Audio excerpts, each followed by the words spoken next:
Hey, my name is Max, and you're watching a project information background video. Other than the PyPractical videos, this is going to focus more on the theories and concepts out of technology, economics, or political science. Today's topic is what I believe is going to be a moving force of the 21st century. It's called the Law of Accelerating Returns. And although it's not an actual law, the founder of it, Ray Kurzweil, made some astonishingly accurate predictions using only the very few but very fundamental statements he incorporated in the Law of Accelerating Returns. If we look, for example, in the process of biological evolution in the past, we see that it took millions and billions of years from the first single-cell organisms to multiple-cell organisms. But once that multiple-cell organism stage was reached, it went much faster to the next level and even faster to the next and the next. So that is generally the main and core idea of the Law of Accelerating Returns. That evolution goes ever and ever faster because the tools become ever and ever better. Now, these days, the Law of Accelerating Returns is not so much concerned about biological evolution anymore, but rather technological evolution. Some of you might already know Moore's Law, which was established in the 1960s by Intel CEO George Moore. Now, Moore's Law basically says that the computational power on the same size of chip for the same amount of money is going to double every 1 to 2 years. That law was stated in the 1960s, around 1965, and since then it's been perfectly accurate. So since 1965, we saw a doubling in computational power every 2 years. Why do I bring up Moore's Law at this stage? Because Moore's Law is actually the fifth paradigm of what is the contemporary Law of Accelerating Returns. So basically, the Law of Accelerating Returns applied to technology. Because, as Moore's Law states, we get double of computational power every 2 years. And that newly established or newly available computational power allows us to design and produce even better and even faster processes so that we keep up to Moore's Law. Now, what is the difference between Moore's Law and the Law of Accelerating Returns? The difference is that the Law of Accelerating Returns is the bigger picture.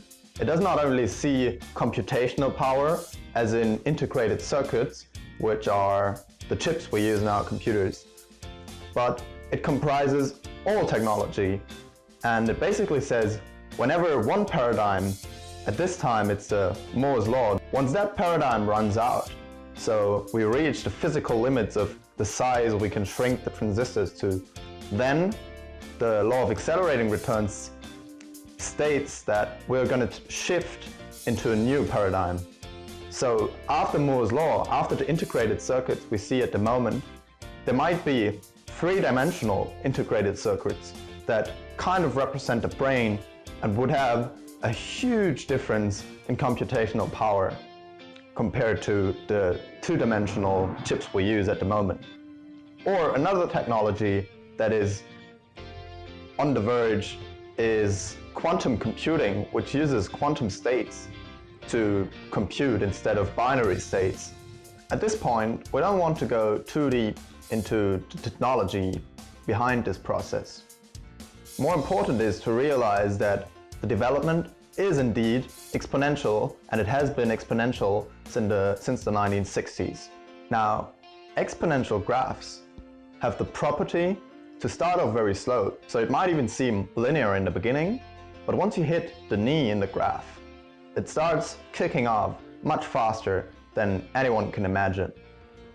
The problem here lies in the fact that our human intuition usually works linear.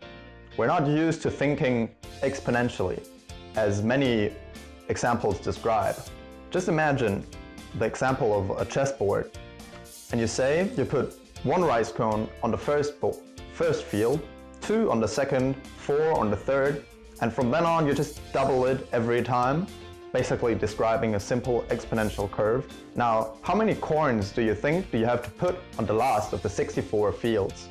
Once you end up at the last of the 64 fields, you would need as much rice as you can grow on 4 times the Earth's surface, including oceans. So that's the number, it's incredibly high. And that is what I mean by humans cannot think intuitively exponential. We think linear, and that is going to become a huge problem because technology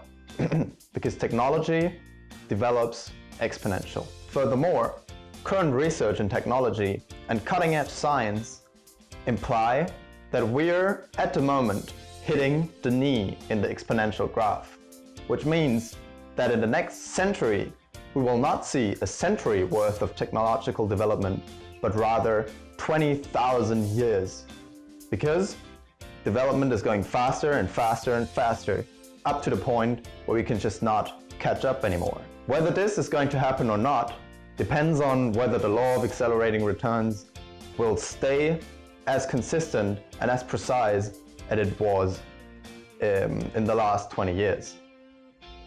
So the inventor of the law, Ray Kurzweil, to come back to him, is a computer scientist, futurist and mathematician, or however you want to call it. Back in the 80s and the 90s, Ray Kurzweil wrote 2 books in which he made a couple of predictions. In total, there were about 200 predictions. In 2010, he went through the books and picked out all the single predictions and compared them to the actual state of development. And it turned out that about 85% of his predictions were completely correct. He predicted back in the 80s that there is going to be computers without keyboards, something not imaginable back then. Today, it's totally normal to have a smartphone with a touchscreen. So to close off the topic, I want to recall the main points of what we've learned. First, technology is growing exponentially. The most important example for that is Moore's Law, which has been true since the 1960s and is still true today.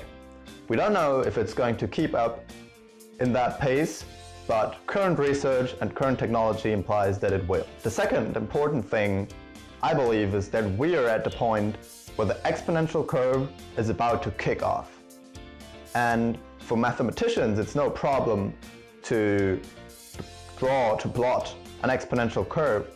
But the difference is that this exponential curve of technological development has huge implications on our lives as a society. And if technology develops as fast as the exponential curve implies, then we will not be able to hold up with the pace of development anymore. And that is the moment Ray Kurzweil calls the singularity. Now we will see in the next couple of years whether or not the law of accelerating returns will hold up to its predictions. If the law does hold up to its predictions though, we have to consider the serious implications that has for us.